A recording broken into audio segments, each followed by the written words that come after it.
In this demonstration, I'll show you how to access a worksheet in an Excel file by using an index instead of the worksheet name. This feature is handy when you don't know what the worksheet name will be because the Excel file comes in from an external source and changes regularly. After I demonstrate the basics of how to configure this feature in Excel Source Plus, I'll modify the package to show a real-world example of how this feature can be used to process multiple Excel files. This feature was added in COZYROC SSIS Plus 2.0.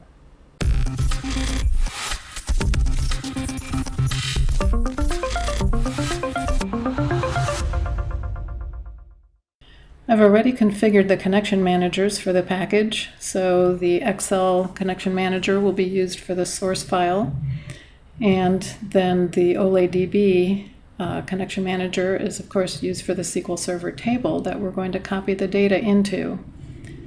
So we're going to start by just dragging a data flow task onto the canvas, and we double click to go over to the data flow canvas, and we're going to look through the COZYROC components here and find the Excel Source Plus component, and I'll double click to open the regular editor, and we'll choose the Excel Source Connection Manager from there.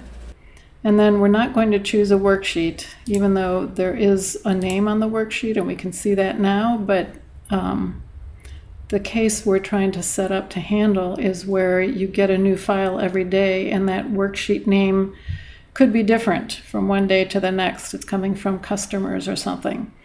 So we're not going to fill that in now. We're going to go to the columns. Well, it can't show us the columns. And it's complaining about the worksheet not being specified. So I'll click OK. And now you can either open up the properties, or you can use the advanced editor. So I'm going to use the advanced editor. And then I'll go to the properties from here. And down here where the worksheet is supposed to be defined, I'm going to put :1. And then I'll go look at the column mappings, make sure that all is set up properly. And now I can close it. Now I'm going to show you that if I open up the regular editor again, it will lose the index information that I entered. You can see down here that it's giving me a warning about that. So I need to close the regular editor and configure the worksheet index again. I could use the properties this time. So once you set this up, if you open it with the regular editor, you're going to mess up that indexing. So now we will go down and find the OLEDB destination here.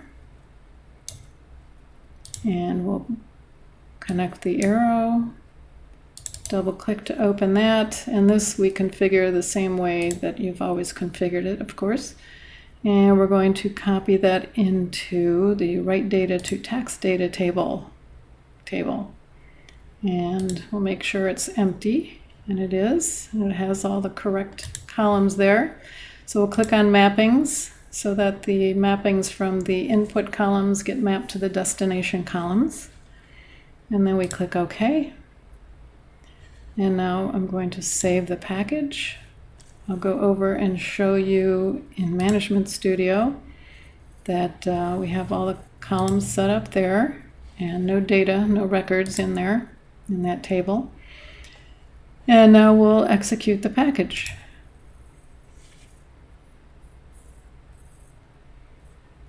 And it completed successfully, so I'll stop debugging and we'll go back to Management Studio.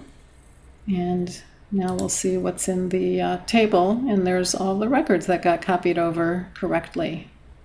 Keep watching for the next part of our demonstration. Are you tired of updating packages because of changing metadata? How many hours have you spent accommodating new source and destination columns? How many nearly identical packages do you have to maintain? Especially when you need to update hundreds of them. Well, you should check out COZYROC's Dataflow Task Plus component. Dataflow Task Plus provides the ability to acquire the metadata and map the columns at runtime. You can even use transformations on the data.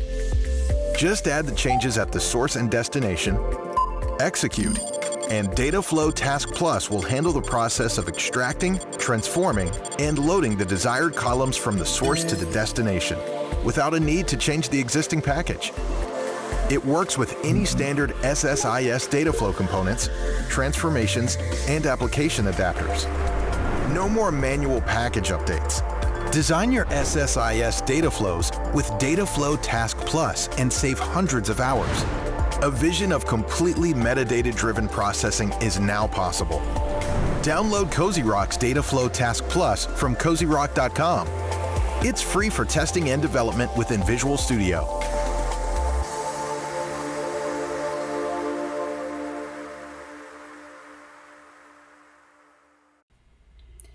I'm starting with a package that's just like the one that I just configured earlier in this demo, except that I've set up one variable here. So I'll pop this out so you can see it better. So the variable is called full path file name, and it has the full name of the folder where one of the Excel files is located. And I'll show you why we need this now. So I'm going to be processing all of the Excel files in this folder. And each of them has the same column names as all the others, but they all have a different worksheet name. And that's why we want to use the index to reference the worksheet. So I'll just show you a couple of these. So you get the idea. Different worksheet name there, different worksheet name here. So I'm going to move the data flow task out of the way because I want to drag the for each loop container onto the canvas. So I didn't finish explaining what we're doing. So we're copying the data from each of these Excel files in this folder over to the same SQL Server table. So we're going to loop through each of the files, and we're using the index because they each have a different worksheet name. All right, so I double click on the for each loop container to open the editor. I click on the collection tab, and for enumerator, I click on for each file enumerator, and then here I need to browse to that folder that I just showed you.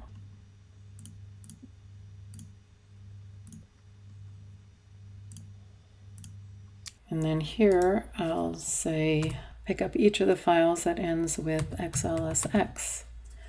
And then for our retrieve file name choices here, I'll leave it set to fully qualified, so it gives me the full file path and the name of the file, and that makes it simple.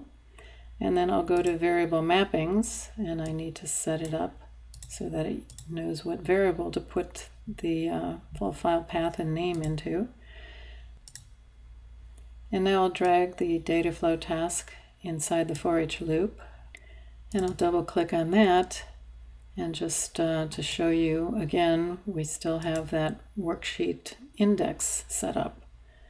So we don't need to make any changes to our Excel Source Plus component. We also don't need to make any changes to the OLEDB destination component. However, we do need to make some changes to the connection manager for Excel.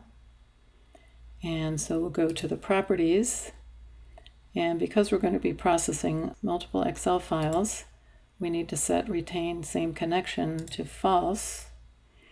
And then up here you can see the Excel file path. It's set up to statically point at the file named rush.xlsx right now, and we need that to change. We need that property to change each time we go through the loop. So we need to set up an expression for that property. So I click on the three ellipses here next to the expressions, and then I'll go into the properties and find the Excel file path property, and then I'll click on the three ellipses so we can set up the expression here to just be that variable.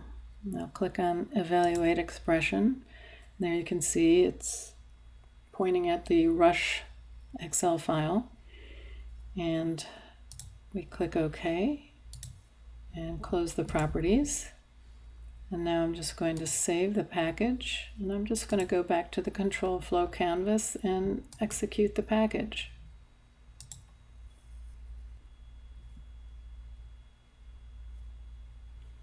And it completed successfully. I'll stop debugging, and then we'll go over to Management Studio, and we'll see what's in the table now. And there you can see we have 1,413 rows.